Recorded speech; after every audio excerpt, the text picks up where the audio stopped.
maka-move on sa iyang style. So, mag-date daw mi ni Kanzai and wala ko kabalo asa mi. So, nag-simple look lang ko. But then, ingon siya nga mag-resort daw mi day. Mo nang nakuyawan ko. So, I need to add kanang kabuhay-buhay sa ko ang eyes. Dahil like, a pop of like, you know, para Latina gid kay tatan-aw. And you know my favorite style?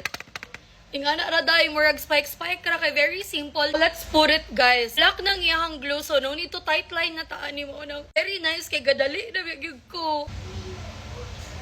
1 2 and 3. Wa ang difference day and murag naka tight line na gyud akong atake ani tungod sa iyahang black na glue. Oh girl, grabe ka kapit. Ay amazing gyud kay ang iyang nahimo sa ko ang mata like literally in just seconds. Murag kompleto gyud ang look tubo sa na eyelashes mo nang butang sa caption ang iyang style ha. This is literally my style. Grabe ka gwapa. Lashes raman day kailangan nimo para for the go na ka. Here's the final look day. Sa ganing sky eyelash clusters guys and I can guarantee you nga day hantod. Kasi maabtan pa ning 3D sa inyong mata before siya matangtang kay. Look at that. Ang ibutang sa yellow basket para na may pangatak this Valentine's.